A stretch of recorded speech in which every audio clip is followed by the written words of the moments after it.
जय भारत, जय संविधान। साथियों, संविधान की इस क्लास में एक बार फिर से आप सबका स्वागत है। और आज हम लोग चर्चा करेंगे संविधान की प्रस्तावना पर। और संविधान की प्रस्तावना की पहली ही लाइन में लिखा हुआ है, हम भारत के लोग, we the people of India. साथियों, संविधान को समझने के लिए संविधान की प्रस्तावना को समझना बहुत ज़्यादा जरूरी है। इसको अंग्रेजी में प्रियम्बल बोलते हैं। एक परिचय है, एक इंट्रोडक्शन है। और प्रस्तावना को अगर हम समझ लेते हैं तो संविधान को समझना बहुत आसान हो जाएगा। और प्रस्तावना को समझने के लिए प्रस्तावना को हमें 3 भागों में बांटकर समझना होगा। पहला भाग है कि हम कौन हैं। दूसरा भाग है कि हम भारत को कैसा बनाना चाहते हैं। तीसरा भाग है भारत कैसे चलेगा। तो पहली बात, हम कौन हैं। पहली ही लाइन में लिखा है, हम भारत के लोग, we the people of India. हम भारतीय हैं। भले ही हमारा देश अनेकों प्रकार की विभिन्नताओं में बटा हुआ है, लेकिन भारत को यूनाइट करने के लिए, भारत को एकता में लाने के लिए सिर्फ एक ही विचार, एक ही भावना, एक ही सिद्धांत भारत को यूनाइट कर सकता है, और वो है हम भारत के लोग। क्योंकि जब तक हमको ये समझ में नहीं आएगा कि हमारी वास्तविक पहचान क्या है, तब तक हमको कैसा भारत बनाना है और कैसा भारत चलाना है हमको समझ में आने वाला नहीं। हमें इस बात पर गर्व होना चाहिए कि हमारी पहचान हम भारत के लोग, अर्थात हमारी पहचान भारतीय है। संविधान भारत के करोड़ों लोगों के लिए एक वसीयत है। यह संविधान हमको किसी ने तोहफे में नहीं दिया है। इसे हमने खुद बनाया है, खुद स्वीकार किया है और खुद को ही सौंपा है। इन 4 शब्दों में सदियों की गुलामी का जवाब छुपा हुआ है। हजारों साल तक हमारे देश में कभी राजाओं ने, कभी सुल्तानों ने, कभी महंतों ने, फिर अंग्रेजों ने हमेशा तक इस देश पर राज किया है। और उस समय पर आदेश ऊपर से नीचे आता था, अर्थात सत्ता ऊपर से नीचे की तरफ चलती थी। ऊपर में बैठे हुए राजा ने या रानी ने या जो भी हुकूमत कर रहा है, जो आदेश दे दिया, चाहे वो गलत हो या सही हो, वो सभी लोगों को मानना ही पड़ेगा। 1949 को जब हमारी विधानसभा ने इस संविधान को अपनाया तो इतिहास बिल्कुल उलट गया। पहली बार हमने पूरी दुनिया को यह कहा कि इस देश की असली ताकत, इस देश के असली मालिक कोई राजा, रानी, कोई शहंशाह, बादशाह या कोई सरकार या कोई कंपनी नहीं है। इस देश के असली मालिक इस देश के आम आदमी हैं। इस देश का हर एक व्यक्ति इस देश का मालिक है। तो अपने आप में इस बात का हमें गर्व करना चाहिए कि हम भारत के लोग हैं। यदि एक जापानी व्यक्ति अपने जापानी होने पर गर्व कर सकता है, यदि एक अमेरिकन अपने अमेरिकन होने पर गर्व कर सकता है, एक चाइना का व्यक्ति अपने चाइनीज होने पर गर्व कर सकता है, तो हमें भी भारतीय होने पर गर्व करना चाहिए। ये विचार हमको तब समझ में आएगा जब हमको ये समझ में आ जाए कि हमारे लिए धर्म पहले है या संविधान पहले है।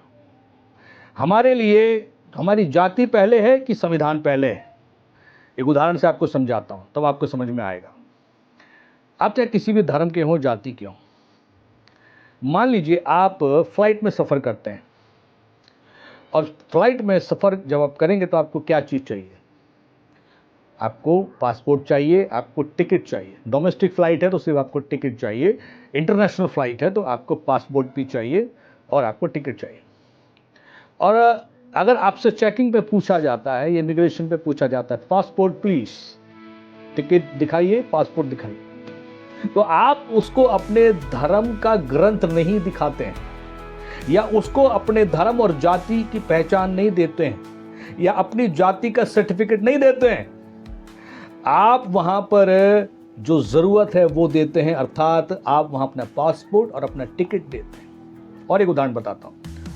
आप बाइक चला रहे हो या कार चला रहे हो, किसी कारणवश अगर ट्रैफिक पुलिस रोक लेती है आप चाहे किसी भी धर्म जाति के हो, कोई भी आपकी पहचान क्यों ना हो, अगर वो पुलिस वाला आपसे मांगेगा तो क्या मांगेगा? गाड़ी की आरसी और आपका लाइसेंस।